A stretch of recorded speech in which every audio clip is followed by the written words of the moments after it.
Hey guys, it's me Dave and welcome back to another LEGO Star Wars 2020 set review. Guys, we have the Sith TIE Fighter. It's number 75272, ages 9 plus, and it has 470 pieces, I believe. And with a rumored, and I'm pretty sure this is true, retail price of $80. $80! That is very, very expensive for a set like this. The only reason I can justify that price is maybe the bigger panels on this set. You are at least getting some exclusive minifigures with a new version of the Knight of Ren. We're getting a First Order TIE Pilot, and you are getting Finn. I think the only other set that we get Finn in, I believe, is the Millennium Falcon set out of all of the Rise of Skywalker sets. Speaking of which, this, as you can tell by the box art, being the blacker theme, this is a Rise of Skywalker set based off of the movie. Now, I haven't seen the movie yet, so who knows how important this fighter is. It looked to me that this is kind of in the final act of Rise of Skywalker when all the Imperial Star Destroyers are coming out of the ground, that these are the fighters that kind of emerge and fight against the X-Wing. So this is probably a set I think a lot of you will want to get.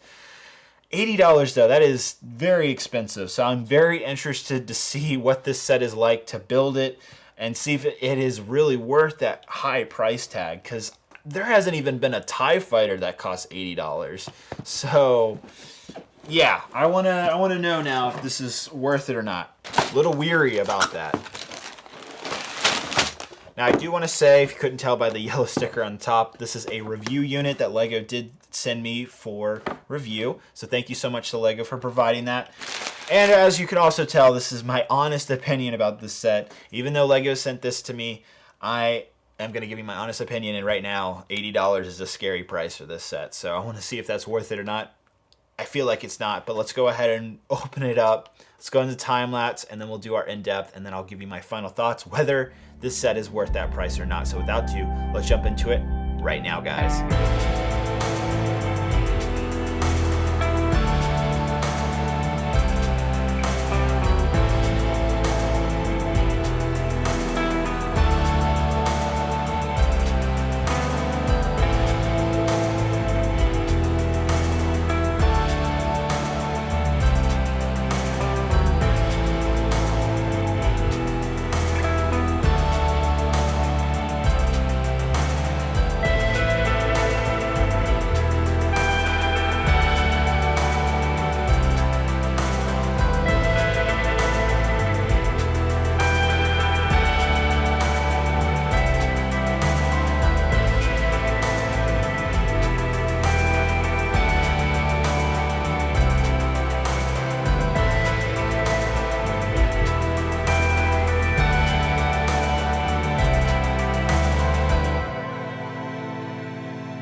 Alright guys, jumping into the in-depth of the Sith TIE Fighter.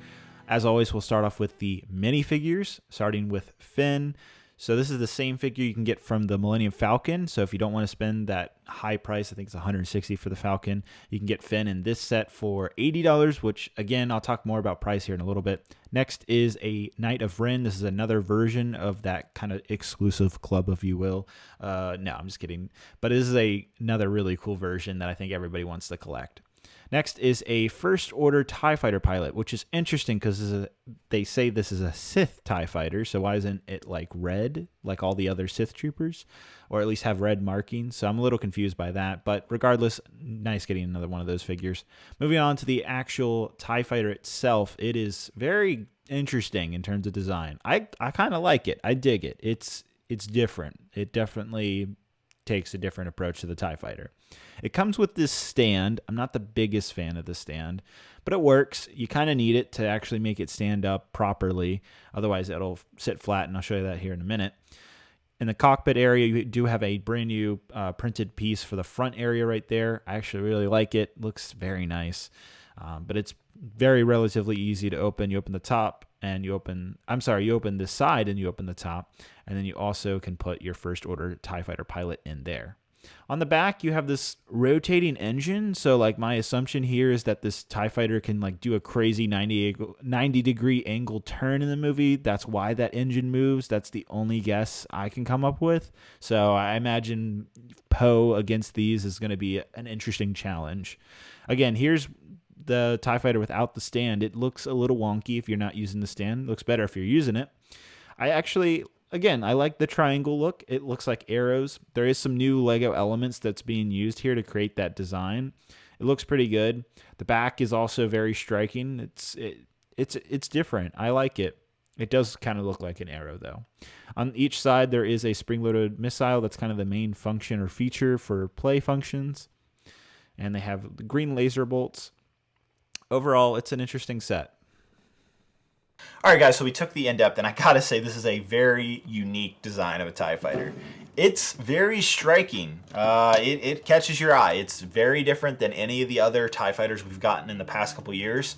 I like the design, actually. I actually like this triangular look, if you will, or geometrical shape. You could probably put some puns with this ship. The stand that you get with it, I like it. Not my favorite stand. I really wish this was all like translucent color, you know, basically invisible, because it stands out quite a bit. It looks like a, I don't know, it doesn't look like a great stand. It doesn't look like an Ultimate Collector Series stand where you'd want to have that set on the stand. It's not like that at all. And you really got to use it, because if you don't use the stand, it sits like that, and it doesn't really look too great if you're sitting it like that. So I recommend using the stand. The stand itself does a good job. I just wish it was designed differently, or just used with translucent clear elements instead of the colors they have here. So it works, does the job. Minifigure selection is pretty solid. I do like we get another Knights of Ren.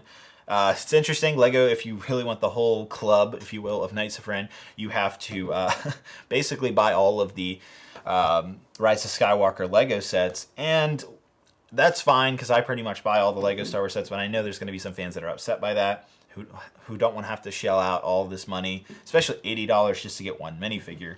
But that's pretty standard for Lego to do that, so nothing crazy there. Overall, this set has a brand new element in it. I haven't seen it before, and I'm like pretty sure it's new to this set and exclusive as well. It's this front piece here that's creating this like perfect edge or arrow shape, if you will. It's a nice piece, and I think that's also part of the reason why this set is $80. We've never gotten a TIE Fighter from my memory. I don't think we've ever gotten a TIE Fighter that is $80. It's 470 pieces, and usually when Lego has, lower piece count, higher price, it's usually because there's bigger elements in a set. This set doesn't have any big elements at all. It does have that new piece, and so maybe that's what you're paying that extra money for, is the research and development of creating a whole new piece for one specific set. I'm sure it'll be used in other sets in the future, but maybe that one piece was created for this one set, and therefore Lego had to offset that cost onto the customer. So maybe that's why it's $80.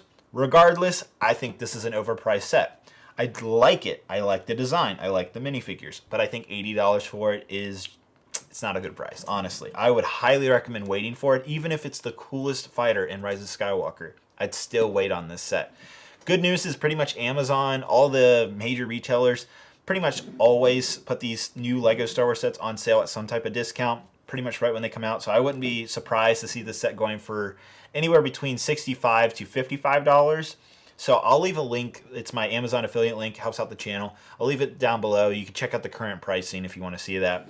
But I highly recommend waiting for Amazon to drop the price on this set, or any other Walmart, Target, whatever it might be. Wait for the price to drop. I recommend the set, but I do not recommend it at the $80 price. That just seems way too high. If you're in that $80 price bracket, I'd say spend the $10 more and go for the Pose X-Wing Starfighter. That seems much more of a fairer deal. You're getting a more exclusive minifigure in that set. You're getting way more pieces, and it's probably a more bulkier set. This, on the other hand, 470 pieces, $80, doesn't match up well. Minifigures aren't there either in terms of that price. The minifigures are good, but they're not $80 good. So that's my overall thoughts, guys. Looking forward to see what you guys have to say down in the comments below. I like this set, and I do think you should get it, especially if you enjoyed seeing it in Rise of Skywalker, but just not for $80. I think that price is a little bit too much. Curious to see what you guys have to say down in the comments. Hope you guys have a great, wonderful day. Don't forget to check out the other LEGO Star Wars 2020 set reviews. I've reviewed all the sets, so take a look down in the channel description down below. All right, that's going to be it, guys. Bye-bye.